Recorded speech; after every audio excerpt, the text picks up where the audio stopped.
Where to sit at an NFL or football game. I've sat at every angle in an NFL stadium, and here is my review of each perspective.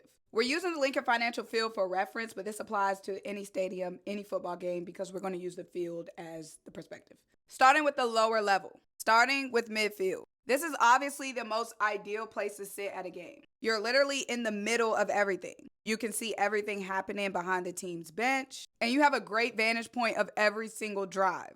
You have a great angle of your team, whether they're driving downfield this way or that way. Only con of midfield is the price, okay? This is going to be the most expensive ticket in the stadium because it's the most ideal spot. Next up, the 20-yard line. Y'all, in my opinion, the 20-yard line, shoot, it might give just as much as midfield. In my experience, the 20-yard line usually goes for a couple of $100 cheaper than midfield seats. Right now, the 20-yard line is my go-to spot. You're right by the end zone, so you get to see your team drive down in your direction, and you're right by the end zone for 2 quarters. Even when your team is driving down the field in the other direction offensively, you still have a great view downfield.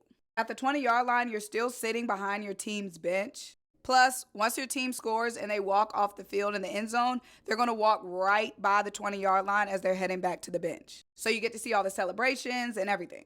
Next up, the end zone seats. From my experience, the end zone seats are usually a few $100s cheaper than the 20-yard line and way cheaper than midfield. Now, when your team is driving downfield and scoring in the end zone that you're right by, electric experience, okay? Because they're usually hyping you up. They're usually hyping up these sections right here. They're usually handing the balls after a touchdown to these sections right here. These sections after a score usually get a lot of fan player engagement. Plus camera time, okay? Because you're right behind the field goals. So usually Jumbotron action, TV broadcast action, it comes from these sections right here. Field goals are going to line up right here. Plus, when your team is driving down the field in your direction, you get to see a lot of the action coming your way.